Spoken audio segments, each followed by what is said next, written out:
my name's Vicky. I'm one of the consultants from the emergency department at the Children's Hospital in Birmingham. I'm here to talk to you today about the topic of drowning. Now, it's been great that we've had some really nice weather recently, and obviously it's summer holidays, but unfortunately that does mean that we see an increase in children that suffer from drowning, and that's both children that sadly die from drowning, but also children that have significant life-changing injuries from drowning.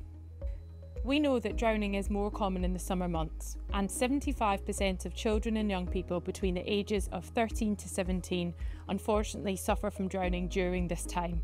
So we thought it was really important to give you some information about water safety and drowning today.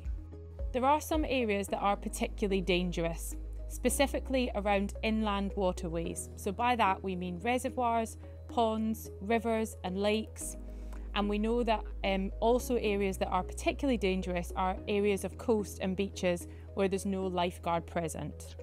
We know that when you enter cold water, it's really different on your body to when you go into a warm, heated swimming pool.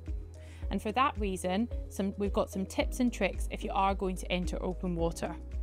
Ideally, don't enter open water unless there's a lifeguard present. If there are some safety signs around, it's super important that you read them and pay attention to what that signage says before you're going to enter the water.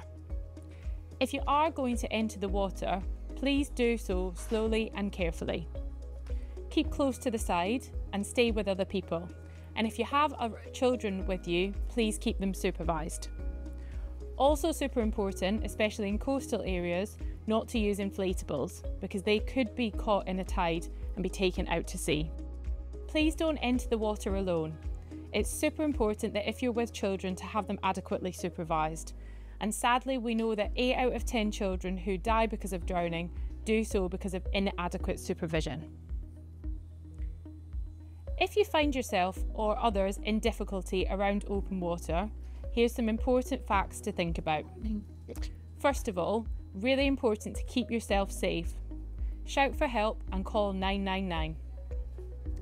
If there are people that are in difficulty in the water, you might think about throwing something in to help them.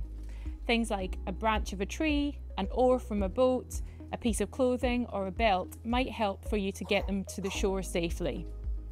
But it's super important that you yourself don't get into the water and stay safe, because you're not going to be able to help them if you are also in trouble. Something else that you might be able to think about is throwing them something that's floatable. So something like a football or a big water bottle that's partially filled with the lid on, because that will float for a few seconds and might help them to float inside the water. We know that in adults who suffer from drowning, 1 in 3 of them there has been alcohol involved. So it's really important to have a look at the resources on the Royal Life Saving Society's website that talks about a really good campaign that talks about not drinking and not drowning. We want you to be able to stay safe around water this summer. Please supervise children at any times when they're around open water. Please don't go into open water that doesn't have a lifeguard present. Stay safe and enjoy the summer holidays.